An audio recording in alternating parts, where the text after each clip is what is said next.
a video, something that I just want to have a quick play around with. So, someone sent me a message. It won't be that important. I was watching something and someone was making a rice pilaf and they added grated carrot to the rice pilaf. And I kind of thought, that's kind of interesting. That's something we might have a bit of a try at. But they were using cooked rice. I kind of thought what we'll do is we will add some grated carrot and onion to some rice, raw rice, and we'll kind of see if anything interesting happens. So I have a cup's worth of rice in the bottom of there, and then I want to add grated carrot and grated onion on top of that raw, and then the cooking process of the rice will also hopefully cook the carrot and the onion, and will flavour the rice as it cooks. I kind of thought that'd be interesting. And then what we'll do is we'll put a layer of rice on top. So it might just sandwich it if we're careful. This might just be like a layer of rice, a layer of vegetables, and then a layer of rice on top of that. Hopefully. So it'll have to be some gentle cooking. Onion, maybe in half first before we grate it. This will make me cry, but I'm not. I don't always want to chop vegetables. I get fed up of doing it, and sometimes if we can just grate something rather than try not to break my fingers. If we can grate something rather than chop it, I kind of quite like that idea. If we can be a little bit more rustic, we're going to waste that bit of onion. Is there a better way of doing it? Probably, if we do it this way. So, okay. So root at the bottom and grate down. That'll be a better job. My only concern is that I don't like. I might just chop that onion. Let's not waste it. I don't like the taste of raw onion. When people put raw onion in salads, I just kind of think, why on earth would you do that? Like raw onion is not particularly very nice. So hopefully the cooking process will cook the onion enough that it won't be raw. So probably should be better just chopping it. Let's not bother. We'll do that bit. It'll fine. It'll feed the compost, won't it? Let's pretend the compost is a living, breathing thing. I suppose almost a living, breathing thing. So onions and carrot. That's making me nose. Sneeze. I sneezed behind me. I didn't sneeze over the food. So pack that down a little bit. As long as we press down like that.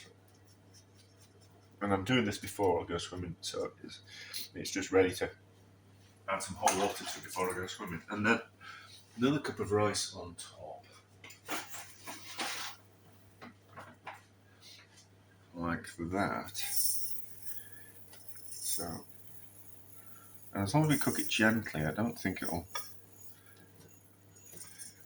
if it boils, it'll want to mix the vegetables into the rice. That won't be necessarily a bad thing, but I quite like the idea that there'd be a layer of rice and a layer of vegetables, and then a layer of rice on top. Right, so that's ready for coming home from swimming. We'll give it a cook. I have a few reservations about cooking it on top of the stove, but let's just give it a go anyway. We can always do it again. So it was 2 cups of rice, so 4 cups of water, and I've just put some butter on top as well. So what we'll do actually, what seasoning we're going to put in, we'll put in the cup, and then we'll pour the water in the cup, and then gently pour the water over the rice, because I want it to be layered. But if it doesn't, it doesn't. It would be better cooked in the oven, but I've just got in, I'm a little bit hungry, and I don't really want to have to wait 40 minutes to eat, and there's a birdie in 20 on top of the stove. Fingers crossed. Yeah, so rice, stickiness and how it cooks and all that type of stuff is mostly down to the quality of the rice and the age of it as well. So, nice lady in the supermarket once told me that when they didn't have so much, when they weren't as well off as they are, when they first arrived in the UK, that what they used to do was they used to buy cheap rice and then they would store it in a cold, cool, dry place and age it so it became a better quality rice. She said it was an investment, that they would have to buy these bags of rice, but the difference between a cheap rice and expensive rice was quite a lot of money. So they used to buy the cheap rice and then just store it for 6 months, a year, and it would turn it into a better quality rice. So that's, yeah, that random bit of information. So gently up to a gentle simmer and then turn it right down, and then we'll cook it on top of the stove. If it doesn't work this way and how it doesn't turn out how I want, what we'll do is we'll cook it in the oven another time, which will be another video. But who doesn't like a video that fails? Most of the internet love them. I think we're ready. And it looks like it's worked. The rice on the top, just a little bit under. So I don't know if it would have been better in the oven. But let's just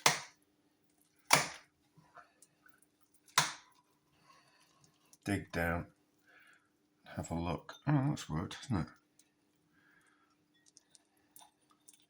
That's worked. Why has it gone sticky? Oh, is that because of the butter that I put in?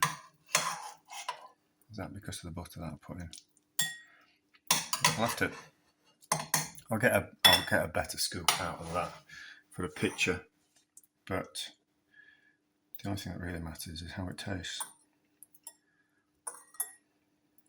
And if the onion's cooked.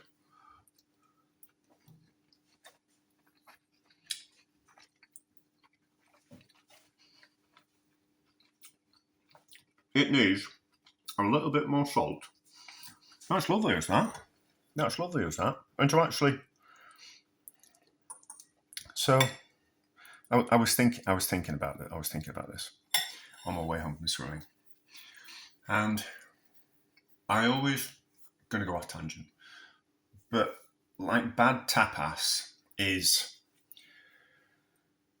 chickpeas, chorizo, and potatoes in a different ratios. So it's the same dish, but it's just in different ratios.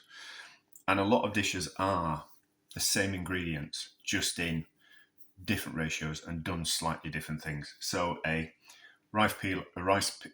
most rice dishes are very similar.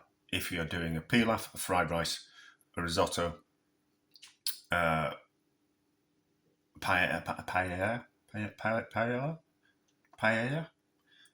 they're all similar, and the ingredients are kind of a little bit interchangeable from where you are in the world, you know. So in certain parts of Spain, they use rabbit in their rice dishes, but if you get close to the coast, they use seafood, and it's that type of thing. So my point with this is, where you kind of go, well, why don't you just mix your rice in to the vegetables and cook it that way?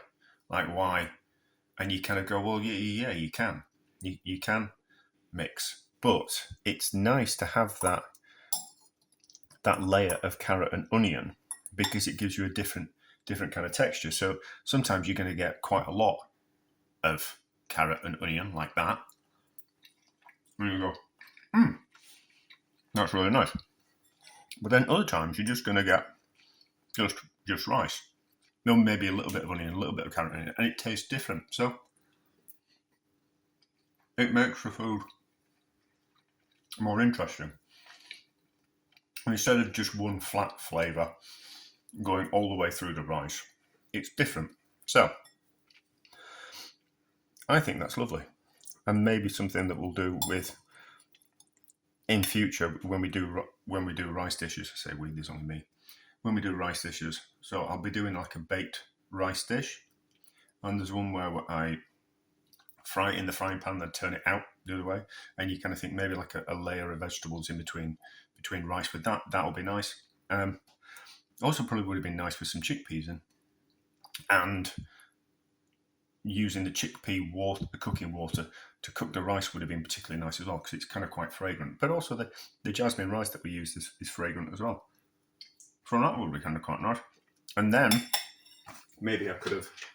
So we've got some in the 10 simple ingredients. We've got pork as well. So maybe we could have put a layer of pork in there as well, or some bacon.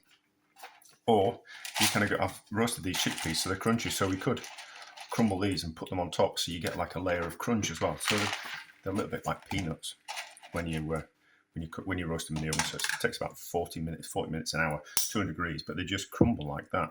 So they go a little bit like a roasted peanut without the fat. They're delicious, so crunchy, and something like that. But anyway, that's nice as that. And it's something that I'll be incorporating in future dishes. Dishes, a success.